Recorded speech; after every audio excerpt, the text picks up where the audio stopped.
కూటమి ప్రభుత్వం ఏర్పడిన తర్వాత మొట్టమొదటిసారి ఖరీఫ్ మాసంలో ధాన్యం కొనుగోలు కోసం రాష్ట్ర వ్యాప్తంగా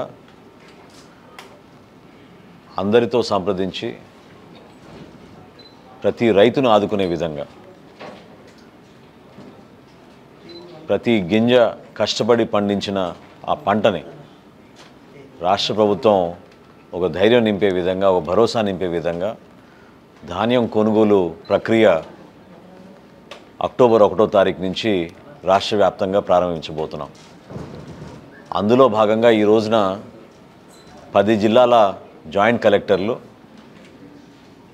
సివిల్ సప్లైస్ కార్పొరేషన్ డిపార్ట్మెంట్ నుంచి ఉన్న డిస్ట్రిక్ట్ సప్లైస్ ఆఫీసర్సు, డిస్ట్రిక్ట్ మేనేజర్లు,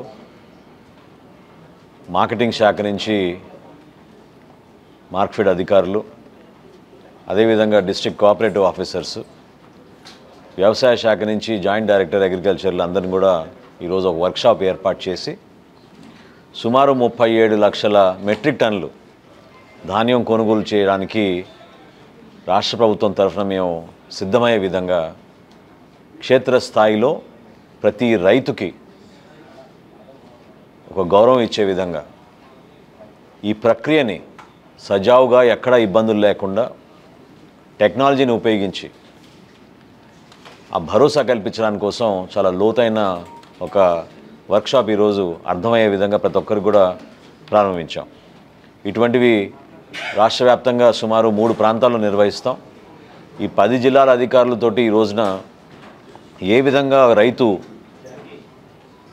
కష్టపడి పండించిన పంటకి ప్రభుత్వం నుంచి మేము చేయాల్సిన కొనుగోలు విషయంలో పారదర్శకంగా, పొరపాటు జరగకుండా నిజాయితీగా అందరికీ అందించే విధంగా మేము తీసుకోవాల్సిన చర్యలపైన వివరించాం.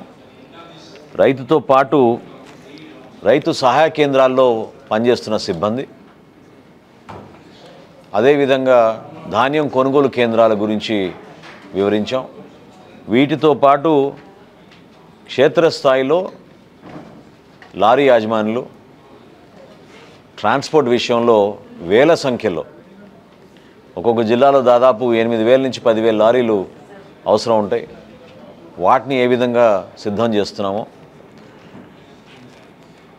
క్షేత్రస్థాయిలో ఉన్న మిల్లర్స్ వాళ్ళు కూడా ఏ విధంగా దీనికి టెక్నాలజీని ఉపయోగించుకొని జీపీఎస్ పొజిషనింగు, ఆ డేటా వాళ్ళకు వచ్చే విధంగా ఎక్కడ కూడా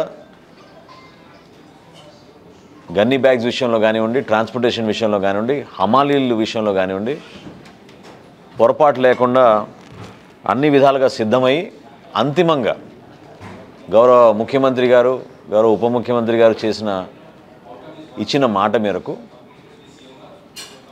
ఎప్పుడైతే రైతు మనకి అక్నాలెడ్జ్మెంట్ ఇచ్చి ధాన్యం మిల్లర్కి అప్పచెప్తారో 48 గంటల లోపే వాళ్ళ బ్యాంక్ ఖాతాల్లో డబ్బులు చెల్లించే విధంగా రాష్ట్ర ప్రభుత్వం సిద్ధమవుతోంది. ఈ కూటమి ప్రభుత్వం మరొకసారి చాలా పారదర్శకంగా, నిజాయితీగా రైతాంగాన్ని కాపాడడానికి కోసం, వ్యవసాయ రంగానికి ఒక భరోసా ఇచ్చే విధంగా పూర్తి స్థాయిలో మేము చర్యలు తీసుకుంటున్నాం. 100 రోజులు నిండిన సందర్భంగా మా పరిపాలనలో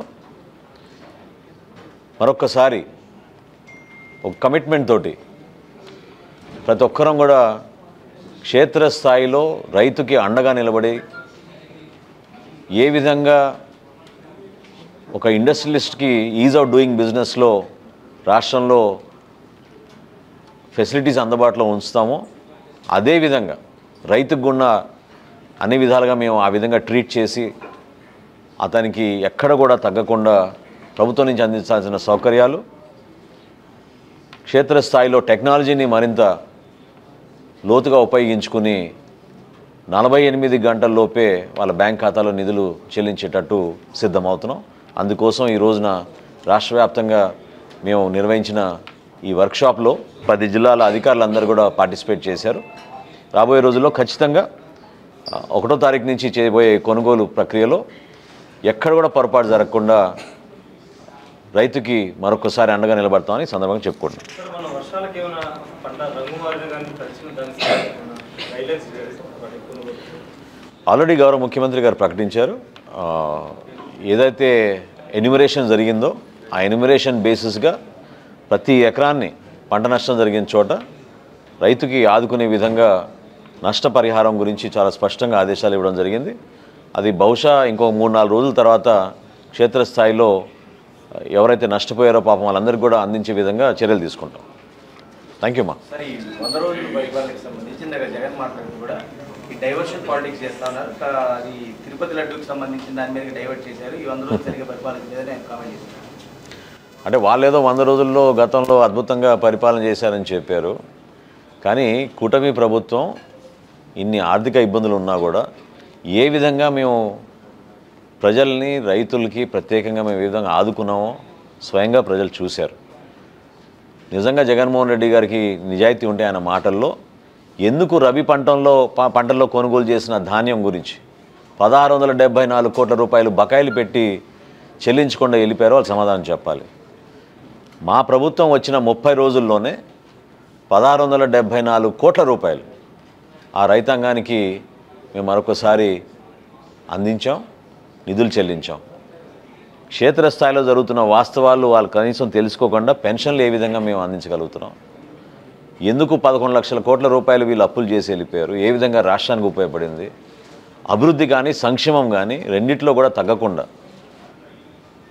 గౌరవ ముఖ్యమంత్రి చంద్రబాబు నాయుడు గారి నాయకత్వంలో కష్టపడి మా టీం అంతా కూడా 100 రోజుల పరిపాలన గురించి మేము గర్వంగా ఎందుకు చెప్పుకోగలుగుతున్నాం అంటే నిజాయితీగా ప్రజల పక్షాన్ని నిలబడ్డాం కాబట్టి చెప్పుకోగలుగుతున్నాం. వాళ్ళు ఆ నిజాయితీ లేదు.